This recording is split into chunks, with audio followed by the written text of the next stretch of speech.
দৈর্ঘ্য ৩৩৩ মিটার, যা নিউ ইয়র্কের এম্পায়ার স্টেট বিল্ডিংয়ে শুয়ে দিলে তার সমান। ওজন ১ লক্ষ টনেরও বেশি। পানির উপর ভাসমান কোনো সাধারণ জাহাজ নয়, এটি এমন এক পারমাণবিক শক্তিচালিত পরাশক্তি যা একাই বিশ্বের বহু দেশের পুরো বিমান বাহিনীকে তুচ্ছ করে দেওয়ার ক্ষমতা রাখে। আমরা কথা বলছি মার্কিন যুক্তরাষ্ট্রের super carrier USS Gerald R Ford নিয়ে, যা আনুষ্ঠানিকভাবে বিশ্বের ইতিহাসে নির্মিত সবচেয়ে শক্তিশালী, ব্যয়বহুল এবং প্রযুক্তিগতভাবে উন্নত বিমান বাহিনীর রণতরী। 13.3 বিলিয়ন মার্কিন ডলার খরচ করে তৈরি করা এই রণতরীটি তৈরি করতে যুক্তরাষ্ট্রের সময় লেগেছে প্রায় 1 দশক। কিন্তু প্রশ্ন হলো, কেন আমেরিকা কেবল একটিমাত্র জাহাজের পেছনে এত বিপুল পরিমাণ অর্থ ব্যয় করল? কি এমন প্রযুক্তি রয়েছে এই জলদানবের পেটে, যা একে চীনের DF-21G এর মতো তথাকথিত ক্যারিয়ার কিলার মিসাইল থেকেও সুরক্ষিত রাখে? আজকের পর্বে আমরা আলোচনা করব বিশ্বের সবচেয়ে শক্তিশালী এই এয়ারক্রাফট ক্যারিয়ারের ইঞ্জিনিয়ারিং বিষয়, এর পারমাণবিক সক্ষমতা এবং কিভাবে এটি এক স্থান থেকে পুরো পৃথিবীর রাজনীতি নিয়ন্ত্রণ করে। Engineering and power plant. একটি সাধারণ যুদ্ধজাহাজকে কয়েকদিন পর পর জ্বালানি নেওয়ার জন্য পোর্টে নাঙর করতে হয়, কিন্তু ইউএসএস জেরাল্ড আর ফোর্ড এর বেলায় এই নিয়ম প্রযোজ্য নয়।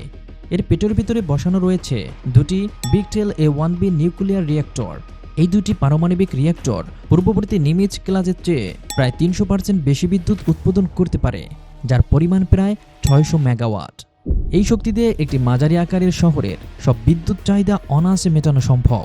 এই বিপুল পারমাণবিক শক্তির কারণে জাহাজটি কোনো প্রকার রিফুয়েলিং বা জ্বালানি দেওয়া ছাড়াই টানা 25 বছর সমুদ্রে সচল থাকতে পারে।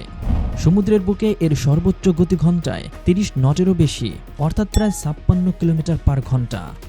1 লক্ষ টন ওজনের একটি দানবীয় লোহার কাঠামো পানির উপর দিয়ে এই গতিতে ছুটে চলা হাইড্রোলিক ও ন্যারো স্পেস ইঞ্জিনিয়ারিংয়ের এক অতুলনীয় উদাহরণ। EMALS and weapon system. গত 50 বছর ধরে এয়ারক্রাফট ক্যারিয়ারগুলোতে ফাইটার জেট উড্ডয়নের জন্য স্টিম ক্যাটাপুল্ট ব্যবহার করা হতো, কিন্তু জেরাল্ড আর ফোর্ড প্রথমবারের মতো যুক্ত করেছে EMLS, অর্থাৎ electromagnetic aircraft launch system. EMLS প্রযুক্তি ঠিক সেভাবে কাজ করে যেভাবে আমরা বুলেট ট্রেন বা হাই স্পিড ম্যাগলেভ ট্রেন চলতে দেখি। এটি স্টিমের পরিবর্তে তীব্র তড়িৎচুম্বকীয় ক্ষেত্র তৈরি করে মাত্র কয়েক মিটারের মধ্যে 25 টন ওজনের একটি ফাইটার জেটকে 0 থেকে 160 মাইল গতিতে ছুঁড়ে মারে।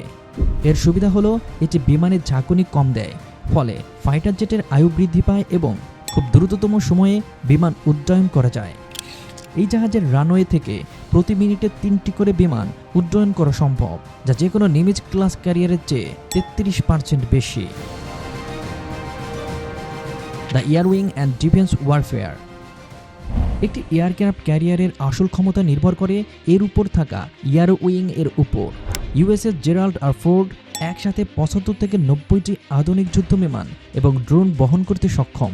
এর মধ্যে রয়েছে পঞ্চম প্রজন্মের still fighter F-35C lightning II, যা রাডারে ধরা না পড়ে শত্রু সীমানায় ঢুকে হামলা চালাতে পারে।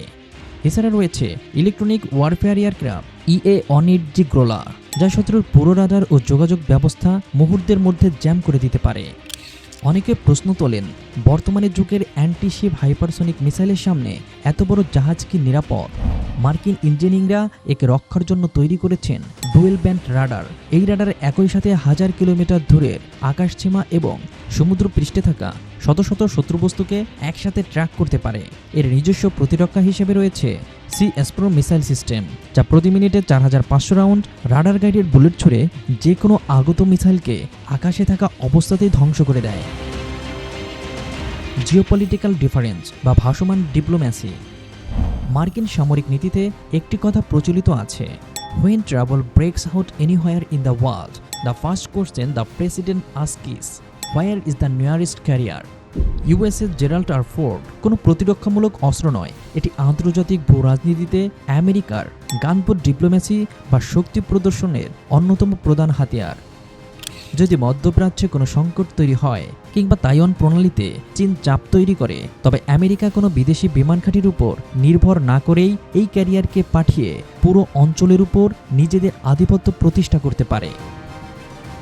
উচ্চমাত্রায় অটোমেশনের কারণে আগে যেখানে একটি ক্যারিয়ার চালাতে 5,000 নাবিকের প্রয়োজন হতো, সেখানে ফোর্ট ক্লাসে প্রয়োজন মাত্র 2,600 জন।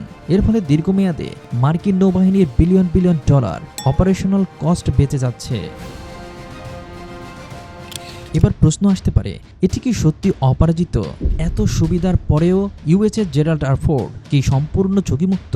চীন এবং রাশিয়ার কাছে থাকা হাইপারসনিক গ্লাইড ভেহিকল এবং পারমাণবিক টর্পেডো এই ধরনের বিশাল ক্যারিয়ারের জন্য বড় হুমকি। কিন্তু বাস্তবে একটি ক্যারিয়ার কখনো একা ভ্রমণ করে না। এর সাথে থাকে গাইডেড মিসাইল ডিস্ট্রয়ার, ক্রুজার এবং অ্যাটাক সাবমেরিনের পুরো এক ক্যারিয়ার স্ট্রাইক গ্রুপ।